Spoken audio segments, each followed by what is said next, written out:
mean, everybody's telling me that I have NBA talent. I definitely have a long ways to go in my development, and they're right about that. Jereme Richmond, born March 13th, 1992.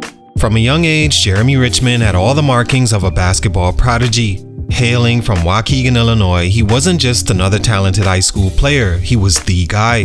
The kind of player who seemed destined for greatness, with a game so smooth, versatile, and physically advanced that he had college coaches salivating before he even stepped foot in high school. At 6'7", Richmond had the skill set of a guard, the body of a forward, and the athleticism to do whatever he pleased on the court. He committed to the University of Illinois as a freshman, a rare feat that cemented his status as a can't-miss prospect. By the time he was a senior in high school, he dominated his way to a McDonald's All-American selection, a state championship, and a reputation as one of the best players in the country.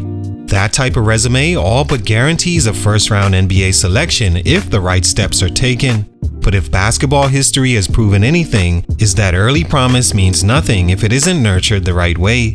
Talent alone is never enough. For every Kobe Bryant or Kevin Durant who transitions smoothly to the next level, there's dozens of others who flame out before they even get the chance to show what they could truly become. Richmond's downfall was jarring because on paper he had it all. He wasn't a tweener, nor was he a raw athlete without skill. He had NBA size, vision, and scoring ability. He could handle the ball like a guard, defend multiple positions, and his potential had no clear ceiling. He was built for the modern NBA with a game that could stretch beyond the perimeter while still thriving in the paint. Yet, within just a few years of being one of the most sought-after high school prospects in the country, Richmond found himself undrafted, out of college basketball, and entangled in a cycle of legal trouble that overshadowed everything he had accomplished on the court. Instead of hearing his name called on draft night, he was hearing a judge read out his charges, followed by enough jail time to take him off the map. Instead of competing in the NBA, he was fighting to stay out of prison. Some players never make it to the league because they aren't good enough. Richmond didn't make it because of reasons entirely within his control. His downfall wasn't about talent, it was about everything else. What happened? Let's talk about it. Salute to Reed Pierce on IG for this request. It's your boy JC Stunted Growth. Take a minute to like, subscribe, and comment on who I should do next. Jereme Richmond's rise began early. Growing up in Waukegan, Illinois, he was a local basketball sensation before he even hit high school. As an 8th grader, he made headlines by committing to the University of Illinois, a rare move that showcased just how highly he was regarded. When he finally hit the high school scene, he didn't disappoint.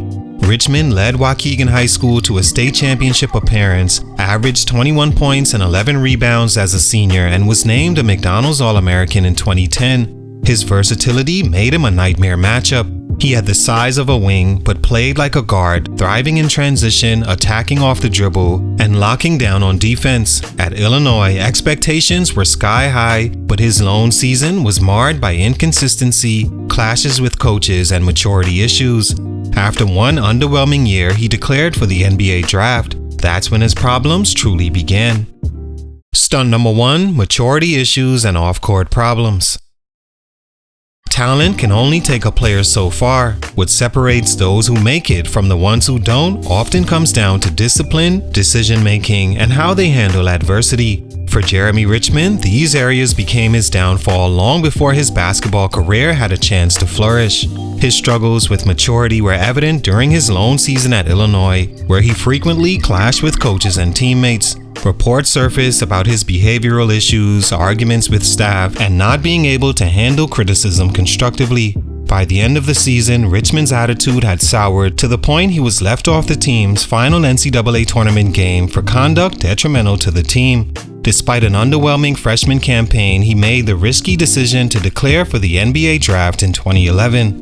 Many around him, including scouts and analysts, believed he needed at least another year in college to refine his game and prove he could handle the responsibilities of being a professional athlete. But Richmond saw things differently. He bet on himself and lost. He went undrafted, a devastating blow for a player once considered a lock for the NBA. His inability to process setbacks in a healthy way only made things worse. Instead of regrouping and finding another route to the league, he fell deeper into bad habits and off-court distractions. His name stopped being associated with basketball promise and started showing up in police reports. The same fiery energy that once fueled his competitive nature on the court now manifested as aggression in the wrong situations. By the time most players his age were finding their place in the professional ranks, Richmond was already battling legal troubles that all but sealed his fate. His career wasn't just slipping away, it was crumbling. Stunt number 2, poor decision making and lack of guidance.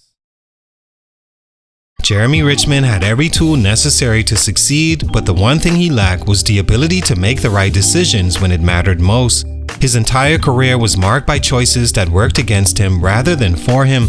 From his early days at Illinois to his failed attempt at going pro, Richmond consistently made decisions that put his future in jeopardy. His decision to leave college after one unremarkable season was the first major misstep. Richmond wasn't NBA ready. His game needed refinement, and his reputation as a hothead player needed damage control. Instead of staying at Illinois to develop his skills and prove he could be coachable, he declared for the draft, where as mentioned, he went undrafted. But that alone wasn't a death sentence. Plenty of undrafted players have carved out long professional careers, but Richmond's next moves ensured he wouldn't be one of them. Rather than taking the humbling path through the G League or overseas to build his resume, he began to rack up legal issues that took him further away from basketball. He was arrested multiple times within the first few years of leaving Illinois, including a 2011 incident involving battery and a gun charge. These weren't minor mistakes, they were serious red flags that made any team, whether in the NBA or overseas, hesitate to take a chance on him. What made Richmond's downfall even more tragic was the lack of strong supporting system to steer him in the right direction. Every young player needs guidance, whether coaches, family members, or former players, to help them navigate the transition from high school star to professional athlete. Richmond didn't have that, or if he did, he didn't listen. Instead, he kept making choices that pushed him further from the game that once defined him. Stunt number 3, failing to adapt and rebuild. Every great player at some point in their journey faces setbacks. Injuries, being overlooked, coaching conflicts, something always comes up that tests their ability to adjust and fight their way back. The ones who make it found ways to reinvent themselves, work harder, and adapt to their circumstances. Jereme Richmond never did. After going undrafted in 2011, Richmond still had a way to professional basketball. The NBA G League was an option, playing overseas where many former high school stars resurrect their careers was another, even working his way back through summer leagues and undrafted free agent contracts could have been another route. But Richmond never fully committed to any of those options.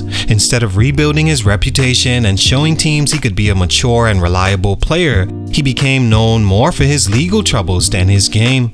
By 2013, his basketball career had already taken a backseat to his personal issues. He was sentenced to 3 years in prison for threatening a probation officer.